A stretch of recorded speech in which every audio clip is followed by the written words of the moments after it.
Баршаңызға сәлем достар, менің каналыма қош келдіңіздер. Мен сіздерге бүгін сүт қатқан шайдың адам ағзасына келтірер пайдасы жайлы айтатын боламын. Видеоны соңына дейін көріп, лайк басуды ұмытпаңыздар. Сүт қатқан шай көпшіліктің сүйіп ішетін сусыны. Оның қандай пайдасы бар? Сүтсіз қара шай одан пайдалырақ па? Сүт қосылған шай арықтауға кедергі ме? Осы сұрақтарға жауапты бірге іздейік. Шай құмарлардың көбі сүт қосылған шайды таңдайды. Бұл жай таңғаларлықтай емес. Сүт қатқан шай дәмі жұмсақ, ас қорытқанға жеңіл, қоректі сусын. Сүттің өзі де пайдалы қасиеттермен ерекшеленеді. Сүтте адам ағзасына қажетті ондаған пайдалы зат бар. Бірақ сүтті кеселіп іше алмайтынымыз белгілі. Бұл асқазанға ауыр. Ал шайға қосылған сүт жеңіл қабылданып, пайдалы қасиеттерін толықтай бере алады.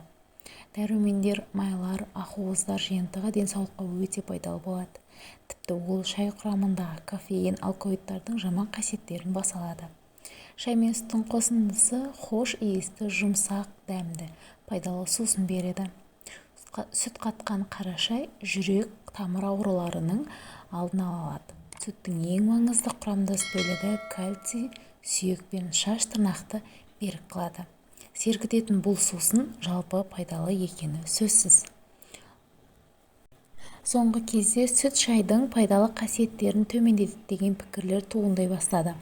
Зерттеулер көрсеткендей, сүт шайдың тек бірнеше қасиетін бәсеңдетеді, ал оның қосып беретін пайдасы одан бірнеше есе көп. Күнделікті сүт пен шайдың 3-8 шынысын ішуге кеңес береді диетолог мамандар. Әрине, сүттің ең майлы түрлерін таңдамаған дұрыс. Ал егер сіз арықтауды көздесеңіз, майлылығы аз сүт қосыңыз.